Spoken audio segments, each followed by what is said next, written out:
Starting a business can seem like a daunting task, unless you have a partner like Shopify. They have the tools you need to start and grow your business. From designing a website to marketing to selling and beyond, Shopify can help with everything you need. There's a reason millions of companies like Mattel, Heinz, and Allbirds continue to trust and use them. With Shopify on your side, turn your big business idea into... Sign up for your $1 per month trial at shopify.com/special offer. Welcome back to I Want That Too, the podcast where Disney merch meets Disney history. I'm entertainer writer Jim Hill, and as always, I'm joined by the lovely Lauren Hersey, who you're not on the way to the airport again, right? You're home for like 5 minutes, or I am I listen, with all the crazy stuff going on at the airports, I'm keeping my feet on the ground for a minute. Yeah. But I did just get back. All right. Well, no, it's interesting you say that. What Lauren is alluding to is right now, sounds like, that if you're flying through Newark and you actually make it to the ground, you should go straight to Atlantic City because you're officially the luckiest person on the planet. I want to say 3 times in the past 2 weeks, the air traffic control system has cut out. Totally. I mean, cut out totally. And did you see the CEO of United came out and was like, it's totally safe. It's totally fine. Don't worry about it. I'm like, I don't know about all of that. What's interesting is, our mutual acquaintance, Drew Taylor, my co-host in Fine Tuning, Drew actually flew over to London to do the, the global premiere of Mission Impossible 8, the Final Reckoning. And given how long a flight that is, I had this uneasy feeling like, oh dear Lord, he's going to probably have to go through Newark and he may never get back to LA. So did he make it there? I haven't heard. Drew, we're saying a silent prayer for you. Wherever you are. There we go. I just hope he's not on the island where they shot Lost, just battling polar bears.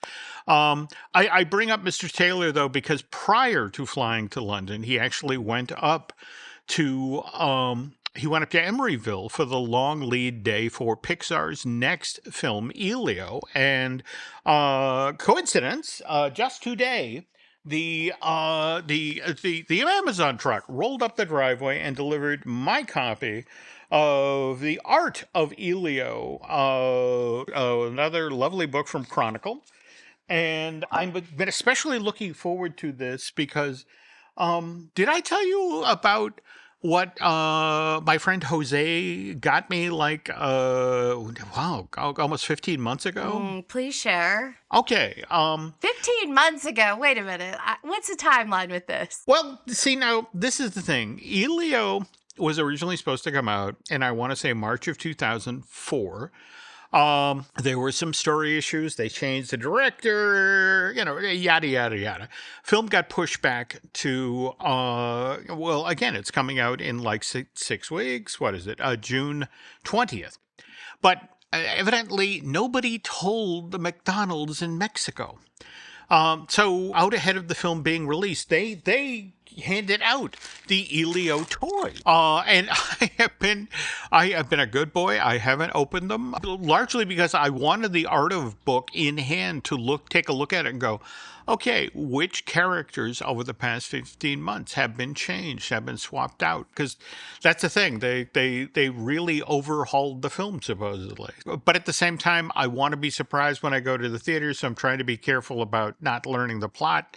So, we'll tell you what, we'll stick a pin in this, and in 6 weeks' time, I'll talk about, what the differences were, especially when it comes to my extra cool Happy Meal toys that I got months and months ago, thanks to Jose. And I am curious about, normally 6 weeks, maybe within the next week or two, we'd start seeing merch. Yes. I've not seen anything. Have you? No.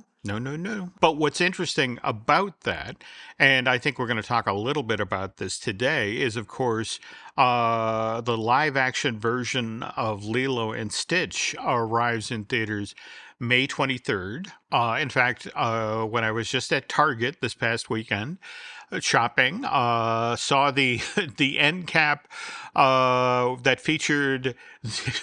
I love this name, The Many Moods of Stitch.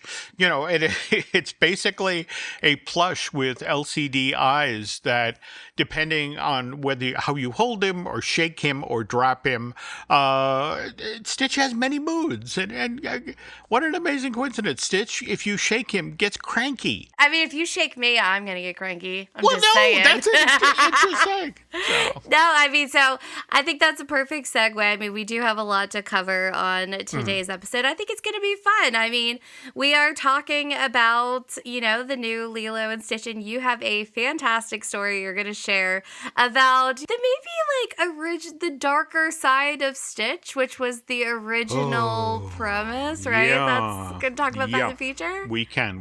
Chris Sanders had an interesting vision first time, but also we have info about your most recent trip to the park when you and Lainey were down in Orlando just this past week for your cheerleading competition. You got into eyeball some merch, is that right? Oh, yeah. I'm always keeping my eye on the prize with new fun merch. We are going to talk about the Emporium and some changes happening there, some things that I saw. So we'll do that after we thank our lovely sponsor. And that is true. And this episode is brought to you by our friends at Be Our Guest Vacations, who just launched a great new tool called unlockmagic.com. It's an easy way to find the lowest ticket prices for Walt Disney World. Lauren and I tested this out last week. We priced one adult for 3 days starting June 11th and just used Unlock Magic. We found that by doing that, we could save over $44 compared to the gate price. It pulls real-time pricing across ticket types. Whether you're going with a park hopper or adding water parks, you will see the best deals available. And who knows, that extra savings might just cover a lounge fly or maybe a few pins you didn't plan to buy. So check it out at unlockmagic.com and start saving before your trip even begins. And hey, on that note, did you see the guy that went viral for basically not planning ahead for his Disney vacation and spending $1,400 for one day? Yeah, I have been sent that video multiple times, and it's fascinating. I mean, he went to the studios. I want to say one family meal, and I guess didn't he bring 8 people with him? Yeah, it was a big crew, but think about how much money he would have saved if he would have just gone to unlockmagic.com first. Just saying. Okay. Maybe he wouldn't have had such a not great experience. Who knows? I have to admit, he was kind of a crabby pants. He was. But his daughter was with him on whatever, the Today Show or, wherever I saw the clip. And she was like, I just love spending time with family in the lines. And I'm like, see, why you gotta be that way? There you go. Yeah. But anyway, so talking about my vacation. So this is not Disney related, but I do have a mild hack. If you're vacationing in Orlando and you decide to check out Discovery Cove, because Lainey had dreamed about swimming with the dolphins from the time she was wee little. It's pretty expensive. So it was a great opportunity for just her and I to go. So of course I had to check out the merch and everything while I was there. And if you plan on going to Discovery Cove, which is a property owned by SeaWorld, and that's where you can swim with dolphins, you do the snorkeling. It's kind of like a cross between a SeaWorld and a water park. Bring your own water socks or water shoes, whatever they're called. They're $35 there. And those pouches that you put your phone in so that you can video underwater, waterproof phone case. They were $30 too. And I mean, after I feel bad even saying this on this podcast, but the pictures from the day were $249. If you decide to get pictures, save your money and bring your water socks. That's my hack for today. Okay. I have to admit, like Lainey, I mean, Nancy's actually done Discovery Cove a couple of times. I've always managed whenever I've been invited by SeaWorld. There were conflicts, that sort of thing. And I really want to swim in the lazy river and go hang out with the otters. I mean, mind you, they're on their side of the glass. I'm on my side of the glass, so they can't bite my face. But I mean, I get it. Lainey wants to swim with dolphins. People like that. My problem when I go to places like this and I lie down in the sand, people keep trying to push me back into the water. It's like, he's dying. We have to save him. I'm sorry. That's a Louis Anderson joke. I've always loved that Louis Anderson joke. But well, I love it. So I honestly loved it. Loved the experience. If you get a chance, highly, highly recommend it. But it's expensive. But nowadays, with everything going on, like what is not expensive, and like, rumblings of, whatever is going on with tariffs, the price of things are going up. And so I think Disney probably jumped on the bandwagon. And did you see that it was as of May 1st, they raised their minimum spend for shipping on the DisneyStore.com? Yeah. Now, just to be clear here, Lauren is talking about DisneyStore.com, which, what was it? Until relatively recently, if you bought $75 worth of stuff, you got free shipping. But that got bumped, right? Yeah, so it got quietly bumped up to $99. And the code ShipMagic, it still works. Like, that's what it's always been, to get the free shipping, to make sure that you're not like stacking promo codes or whatever. But I thought the timing was convenient because they upped the shipping right in the middle of the May 4th merch drop for Star Wars. And so I'm like, I'm not sure how I'm feeling about this. I feel like $100 is going, like, I don't know why it feels so much bigger than 75.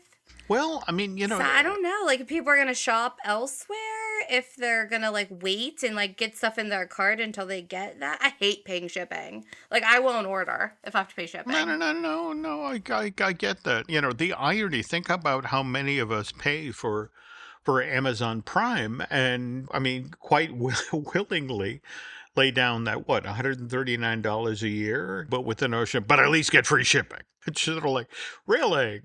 I just, every so often I'm like, well, wait a minute, 12 divided by 139, I'm not getting free shipping, but, Yeah, but honestly, it's like it's all kind of like subjective. And so like, as long as I feel like I'm getting, free shipping, like at the end of the day, it's like, do I feel good? Do I feel happy? And I will tell you that because the price is on the Disney Store, and to spend $99, I think it will be harder for me to pull the trigger on the website because, I'll get stuff in the park. I'll get stuff at the Character Warehouse. Who knows? Maybe Nate will take me back to Property Control. Okay. So we'll see how this goes. Okay. All right. Did we, when you mentioned that you went to the Emporium, which is still in the middle of its transformation. Is that correct? Or? Yes. So, and I was blowing you up while I was down there both times because, if you're following along here, we were down the week of Easter for a family vacation and then turned around that following week, and Lainey and I were back down there. So 2 weeks I was blowing up Jim with the changes at the Emporium.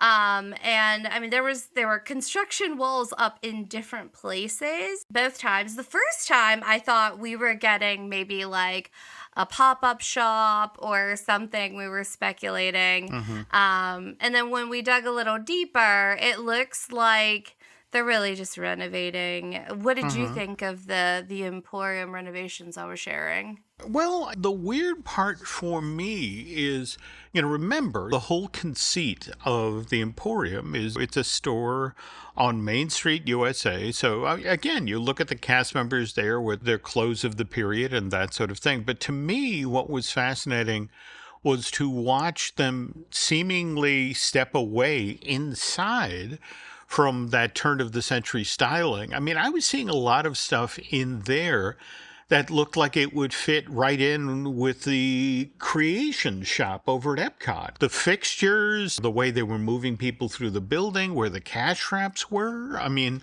And don't get me wrong, that creations, I get why Disney might want to bring some of that stuff to the Magic Kingdom. But creations, nobody makes you buy quite the way creations does. I mean, I always fascinated by that evil queue where, you're standing there holding your $70 Spirit jersey, but you have to go through the queue that has all of these cool little tchotchkes, And I at eye can't level. resist.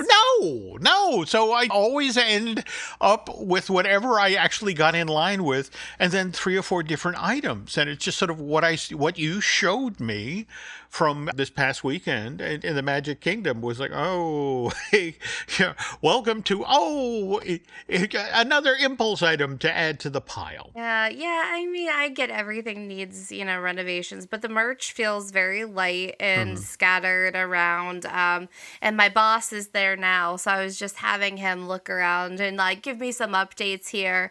But, one of the things that I had him looking for me, and this goes back to the Easter family trip, is I'm wondering if Disney is going through a little bit of a castle crisis at Disney World, because so if y'all know that in California we have Sleeping Beauty's castle, and Jim, what do we have in Florida? Well, we have Cinderella Castle. And what color is Cinderella Castle? I want.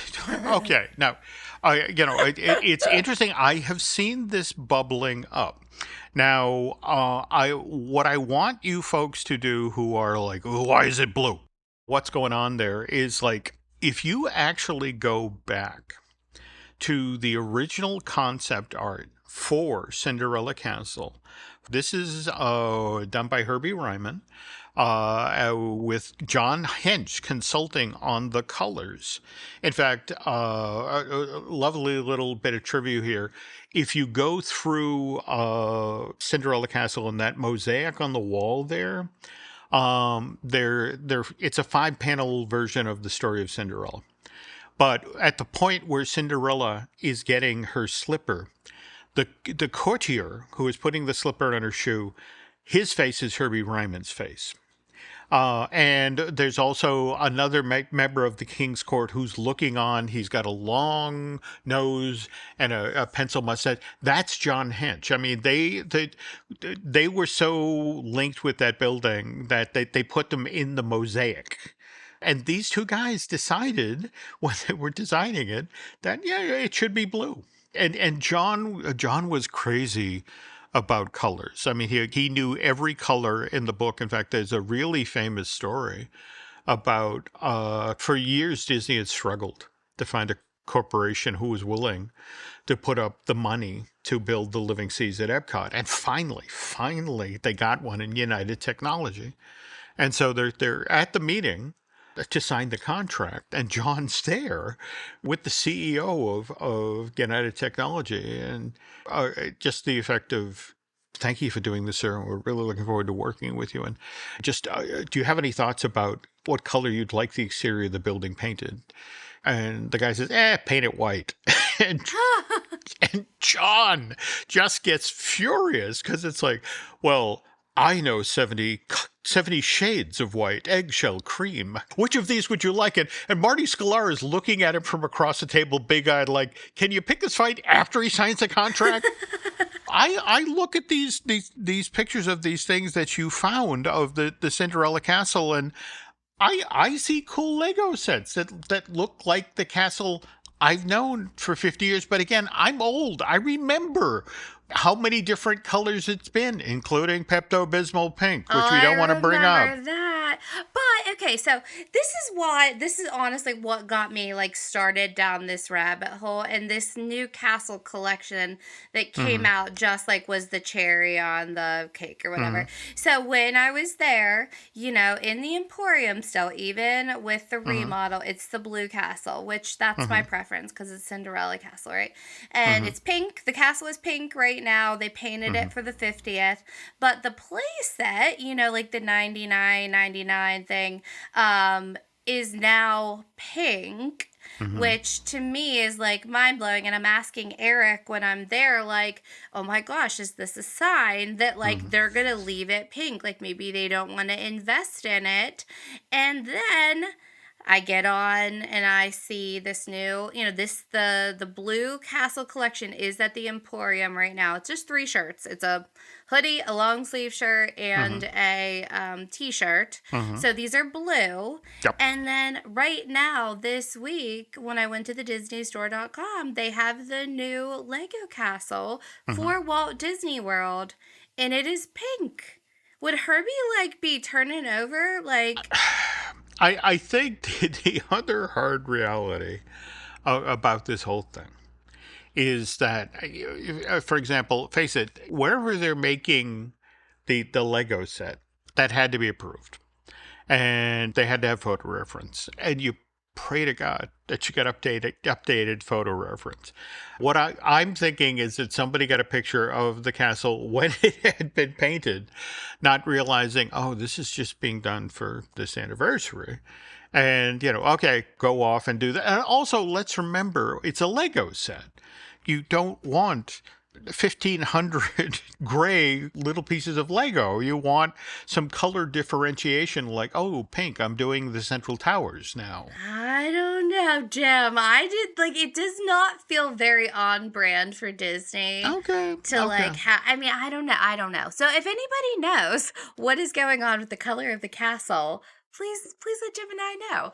Okay. But something I know for sure that was blue that I saw a lot of while we were down in Florida was Stitch merch. And there is never a shortage of Stitch. Like we've had several people, write in and asking us, why, and we've talked about it over the years. But with the new movie coming out, there is an overabundance of Stitch merch. And we were both on the earnings call. And I mean, do you remember what Bob Iger was saying about the movie?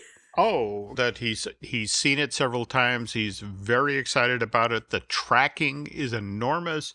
In fact, box office projections now for the 4-day long, if you count Friday, of course, long Memorial Day weekend for this Dean Fleischer Camp film.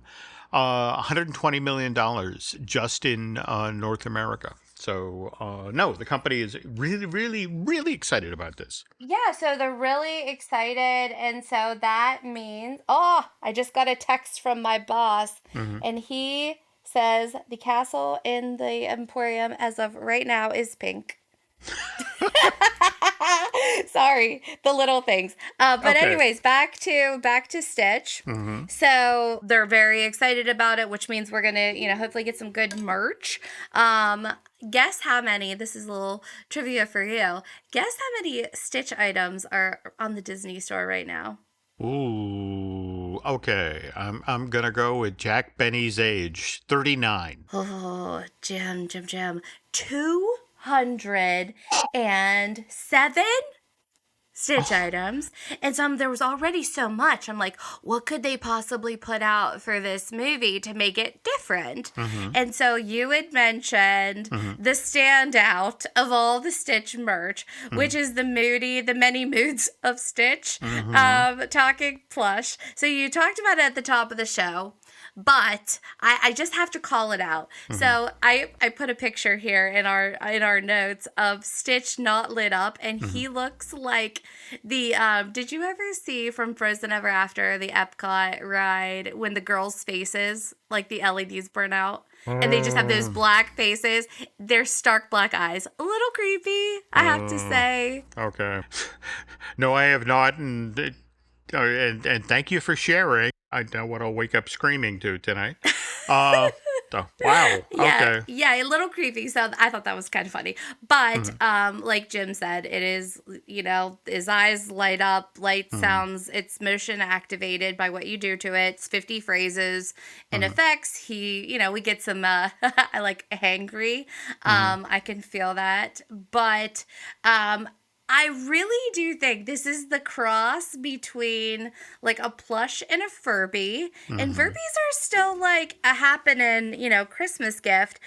But surprisingly, this is only $39.99. Yeah, I have to admit, I was kind of intrigued by that. And in fact, we have one of the original talking Stitches. And what was kind of interesting about the original talking Stitch is that depending on if you hit his foot, he was nice or naughty, and he would yell at you and say, "Coconut cake and coffee, please," things like that. And it was a great doll. And so we've had him here at the house forever, and I really need to dust him. But tell you what, I will put batteries in him, and if he works, I'll send stuff to Lauren, and people can see that. Oh, perfect. That'd be great. And fun fact, did you know that when Miles' nickname before he was born, Miles the Terror, our littlest, it was definitely Stitch, and that is how he came out. A little bit of chaos. So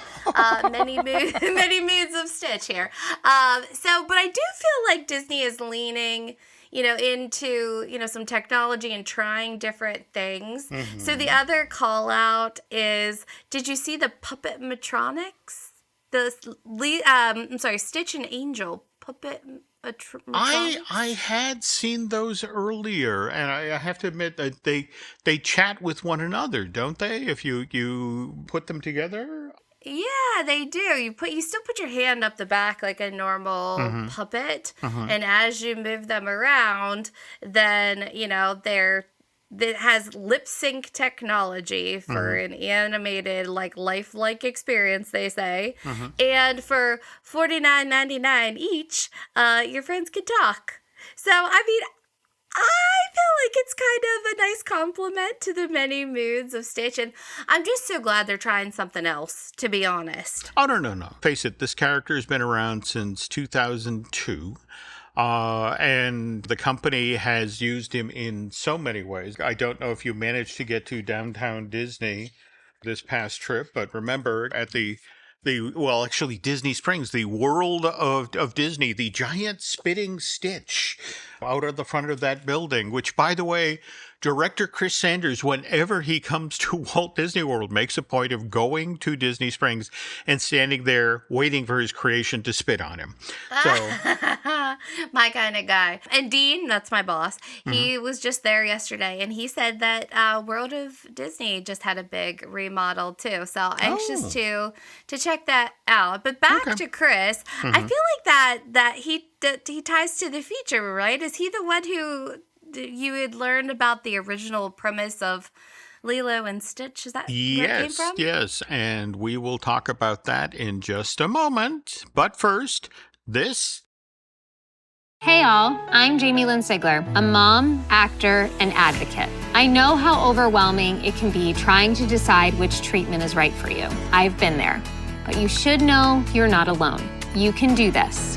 Start with some research, talk to the community, and most importantly, don't be afraid to ask your doctor questions. You might find results that speak for themselves. That's how I landed on Kesimpta. Ask your doctor if Kesimpta, ofatumumab, could be right for you. You can check out the details at kesimpta.com. Choosing a bottled Starbucks Frappuccino drink that's all flavor and just 100 calories? Easy. Choosing between creamy vanilla, double chocolate, and sea salt caramel flavors? A little harder. Try the delicious new Starbucks Frappuccino light drinks. Look for them wherever you buy groceries. Start with Starbucks coffee. Acura's all-new ADX, a compact SUV that isn't just built for one thing, it's precision crafted for everything. To escape the grind with available all-wheel drive. To go with your flow with available Google built-in. Hey Google, turn it up. Okay, turning up the volume. And crafted to be heard with an available Bang & Olufsen premium sound system. The all-new Acura ADX, crafted to match your energy. Acura, precision crafted performance. Take your vibes and go, go, go, go. Google is a trademark of Google LLC. And we're back.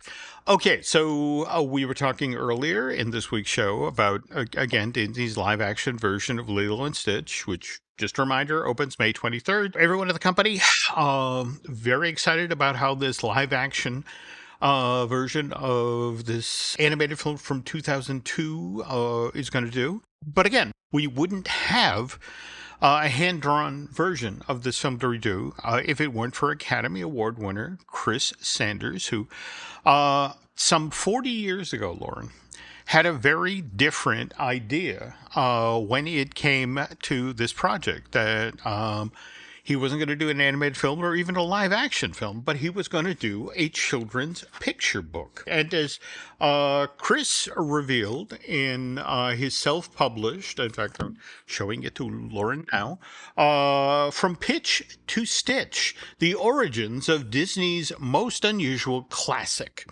And what he talks about in this book is how Chris, after he graduated from CalArts back in 1984, by the way, that was 3 years before he started at Disney, he lands a job at Marvel Comics. And because Marvel Animation was producing the Muppet Babies TV show at that time, that led to an opportunity for Chris to design characters for the animated series. So about a year into this gig, so we're talking 1985, so 40 years ago, Sanders, in his time away from work, begins noodling on this side project. And he says, early in my animation career, I tried writing a picture book that was centered around a weird little creature. And by the way, I'm going to show you the weird little creature, Lauren. Look at that. That's, what in the world is that? well, it's kind of... Like a cat lizard? Pretty much a cat lizard. There you go. All right. But it's about a weird little creature that lived a solitary life in a forest. He was a monster, unsure of where he had come from or where he belonged. And I generated a concept drawing, which, by the way, we'll share with the show notes and that sort of thing. Wrote some pages and actually created a sculpted version of him.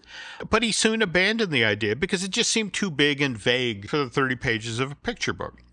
Okay, we now jump ahead 12 years, and Sanders has moved up through the ranks at Disney Studios, so much so that by 1997, Chris is now the head of story on Disney's Mulan, which will be released the following year, June of 1998. But at this point, Mulan's in full production, and Sanders is looking for his next assignment at Disney when a unique opportunity comes his way in the fall of 1997. And as Chris describes, I had dinner with Tom Schumacher, who is the president of Feature Animation, and he asked me if there was anything I might be interested in directing. And after some reflection, I realized, yeah, there was that old idea from a decade prior. And so over dinner, Sanders pitches Schumacher on his monster that lives in the woods idea. And Tom then offered this crucial observation that because the animal world is already very alien to us, that maybe I should consider relocating this creature to the human world. And with that, he's like, okay. And so he goes off for a couple of months, works on it, spends 3 months working up a pitch book for this proposed animated film, which I'm going to warn everybody right up front here is very different from the version of Lilo and Stitch that we got in theaters in June of 2002. And the info I'm about to share with you, Lauren, and our listeners comes from that pitch, which was shared with Disney feature animation staffers back on January 9th, 1998. In this book he handed out at the studio, which was entitled Lilo and Stitch, a love story of a girl and what she thinks is a dog. Glad they worked that out a little bit. They had to work it out. All right, so anyway, got to warn you all as we start here. This early version of Stitch, which Sanders initially described as the most dangerous creature in the known universe. This early version isn't just naughty, Lauren. He's downright nasty at times. Mean, selfish, self-centered. And we first meet Stitch when he's in a security pod at an intergalactic trial where Stitch has just been found guilty of 12,000 counts of hooliganism, not to mention trying to enslave entire planets. And so you see what I'm saying here? Not cute, not cuddly, not misunderstood. This version of Stitch is lethal, a career criminal as this story is getting underway. Anyway, back to the trial. Before the jury's final verdict is rendered, Stitch is given the opportunity to receive a reduced sentence. All he has to do is reveal the whereabouts of his gang of marauders. And again, now another key difference between the finished film and this pitch. Stitch had a gang of cutthroats that he rode herd on, and the most lethal member of Stitch's crew was his second in command, Ramthar, who is this giant red shark-like being. Anyway, Stitch refuses to give up the location of his crew, which is why the Grand Councilwoman then gives him a stiff sentence. Stitch is to spend the rest of his days marooned on a maximum security asteroid. So, in the next scene of this pitch, Stitch is hanging upside down in a holding cell in a prison transport ship, which is surrounded by an armada of police ships, because that's how dangerous a criminal this early version of Stitch is supposed to be. Are you like envisioning him like all tatted up? Well, now the interesting thing is they actually talk about this, is that in this version of Stitch isn't blue, he's green. I mean, it was supposed to be this really creepy, otherworldly thing. And it was actually when they finally decided to go into production, and the notion is, well, Lilo's supposed to mistake him for a dog. And I don't know any dog breeds that are green. But on the other hand, there are things such as blue tick hounds that have a little blue in them. So it's like, let's go with blue. All right. Anyway, we're still en route to that maximum security asteroid where Stitch's gang now intercepts the armada of police spaceships and begins firing on them. And in the confusion, Stitch escapes from his holding cell, and after breaking into an escape pod, he engages its hyperdrive and blasts off to parts unknown. And now the Grand Councilwoman orders her team to determine the trajectory of this escape pod that Stitch has escaped in. And they learn to their horror that within hours, Stitch will crash land on Earth. And that given the residents of this little green planet are technologically, intellectually, and physically inferior to Stitch, well, that means it's only going to be days before Stitch has either enslaved Earth or or destroyed this planet entirely. So something needs to be done, and fast. It is especially crucial that Stitch be stopped before he reunites with his villainous crew, because then, well, we'll just go from Earth being destroyed to probably the entire nearby galaxy going down. So the Grand Councilwoman now reaches out to the famed bounty hunter, Jumba, who is told that he must, at all cost, extract Stitch from Earth, and if that's just not possible, Jumba is allowed to kill Stitch. So again, I told you, early version of Stitch, dark. Yeah. All right, now mind you, the Galactic Council isn't all that enthusiastic about the way the Grand Councilwoman is handling the situation, which is why they insist that Jumba, when he travels to Earth, must be accompanied by a cultural containment control officer. And the agent who gets assigned to work with Jumba is called Pleakley. And as these two are traveling to Earth, Pleakley reveals himself to be a very much by-the-book guy. And he reminds Jumba of all the intergalactic directives that they need to follow once they arrive on Earth, that their presence on Earth must remain unknown.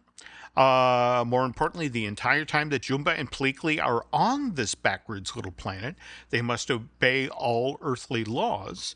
And then finally, and most important of all, over the course of their missions, no humans can be harmed in any way. Now, mind you, Stitch is not following any rules like that. In fact, when his escape pod lands on the island of Kauai, he claws his way out of the wreckage, and then as he looks down at the lights of a nearby town, he screams, "I will destroy you all." Now, mind you, that plan gets derailed because as Stitch is crossing a darkened highway, he is first knocked down and then run over by not one, but an entire convoy of sugarcane trucks. Next thing Stitch knows, he's waking up at the local Humane Society, where he's been locked away in a cage. Somebody saw him by the side of the road and said, "Oh, poor injured animal." Now, Mind you, Lauren, from inside his cage, Stitch can see and hear the TV that's playing out in the lobby at the Humane Society, which is why he sees the news report that shows that local officials have already discovered the crash site of his escape pod. And more to the point, as he's watching this news report, Stitch sees footage that shows Jumba and Pleakley in the background, which means that the Intergalactic Federation is already on his tail. So he realizes to avoid capture, he now must blend in and fast. More to the point, he has to do something to buy himself enough time so he can find a way to contact his gang to come rescue him. But before any of that can happen, he needs to get out of this cage, which is when Lilo enters. She's this sad little girl who's recently lost her parents and is looking for a cute little doggy to adopt. So Stitch then plays this part because it's a means to an end. And that's crucial to understand here. At this point in the story, Lilo is just someone that Stitch is using. So I know. This is not the Lilo and Stitch you know and love. It will get there eventually, but there's so much more dark stuff we need to talk about, and we will do that after this ad break.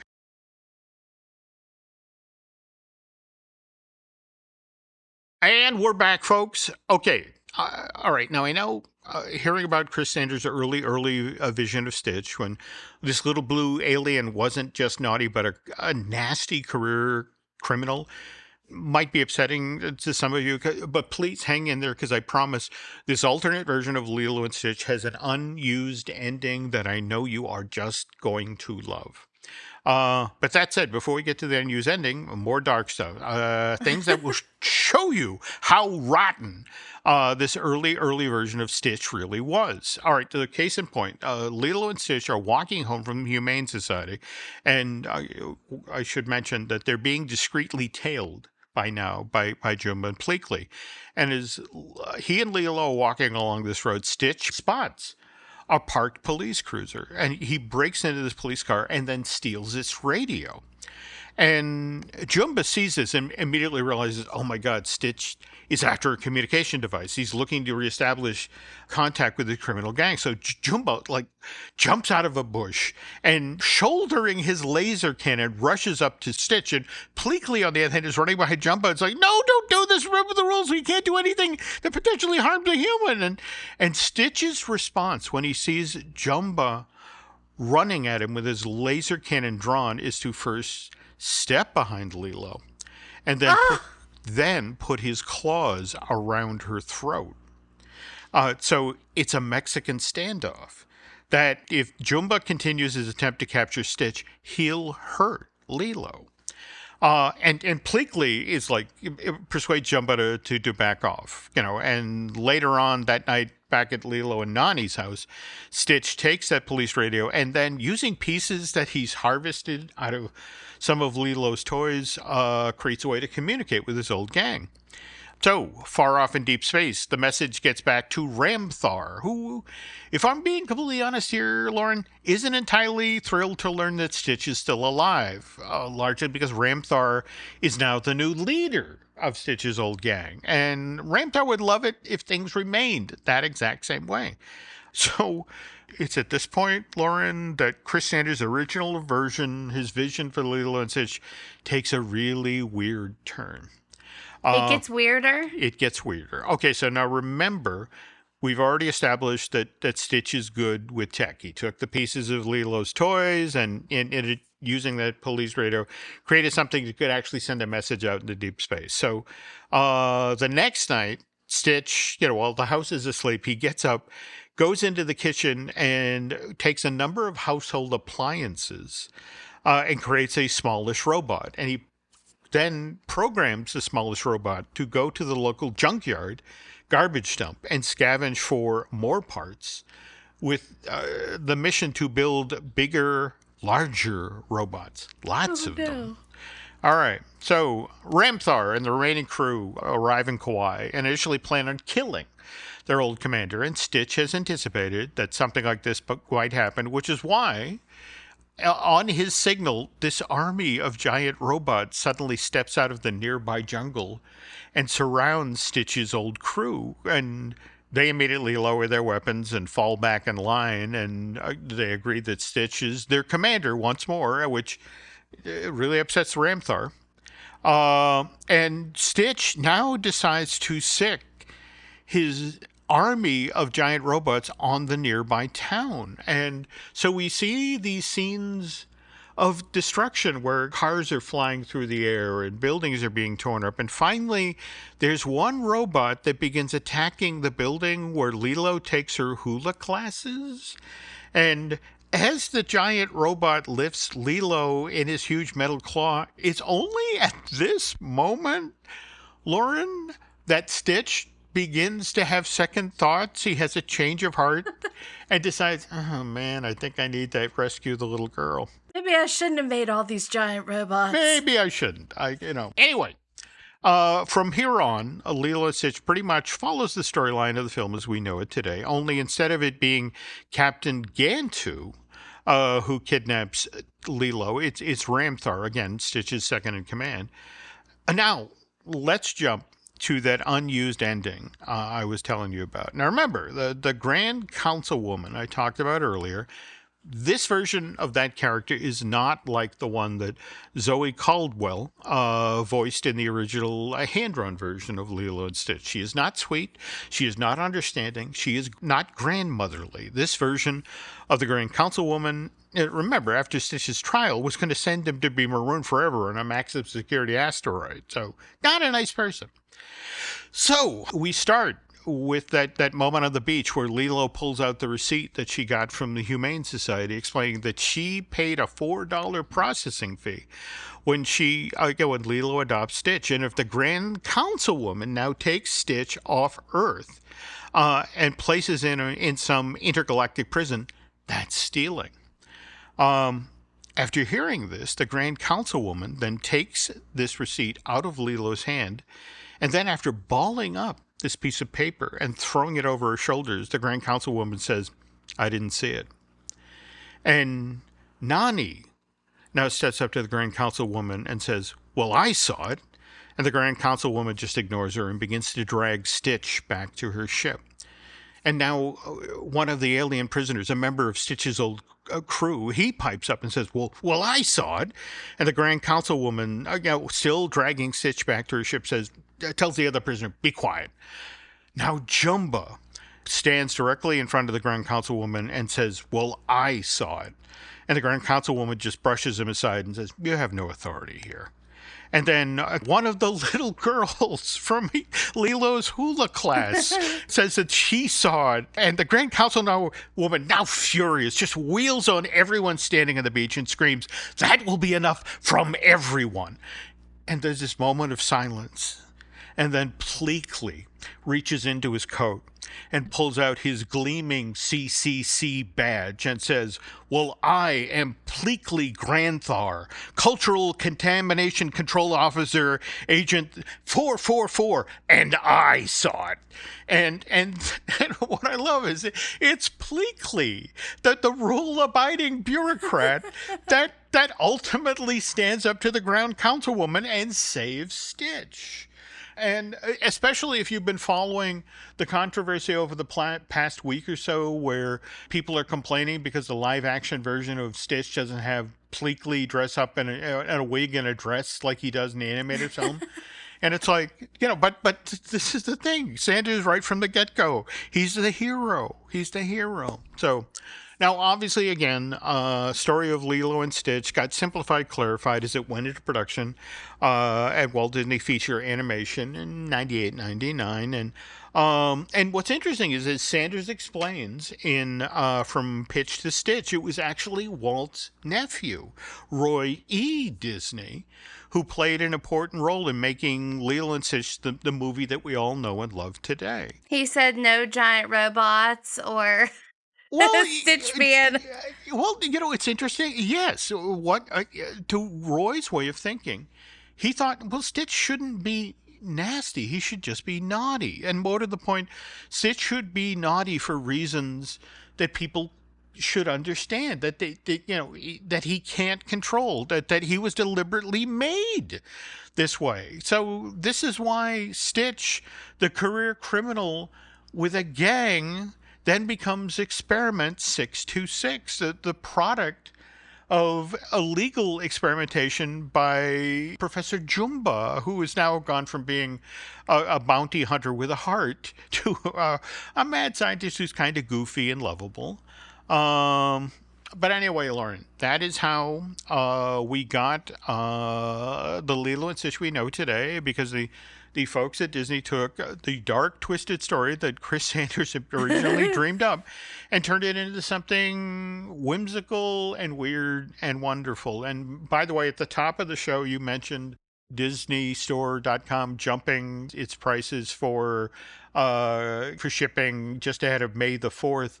But did you know, and of course, May the 4th is considered Star Wars Day, but did you know that June 26th is considered Stitch Day because, well, 626? Yes, that's amazing. So that whole story, all I'm thinking of is, what am I envisioning more for this version, this darker version of Stitch?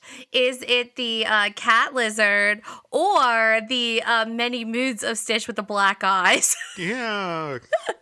So, no, it's a great story. And listen, everything has to start somewhere, but unfortunately, I think that it is time that we close up shop for today, Jim. Oh, excellent point, Lauren. And by the way, if you want to stay up to date to everything that's happening over at the Jim Hill Media Podcast Network, make sure that you're following us on Facebook, Instagram, and over on X. We post all of the latest updates and news from our shows, so you won't miss a thing. And if you're looking for even more insider Disney stories, check out our Patreon community. There's a lot going on over there, like Disney Unpacked with Len Testa and veteran Imagineer Jim Schul. Yes, and if you're enjoying the podcast, we'd love it if you'd leave a quick review. It would really help, more Disney fans, Disney merch fans find us. And if you've got questions or suggestions for future episodes, we'd love to hear from you. You can reach out to us on social media or email us at jim@jimhillmedia.com and lauren@laurenhersey.com. Yes, you can. And that is it for today's show. Thanks for listening, and we'll see you next time on I Want That Too.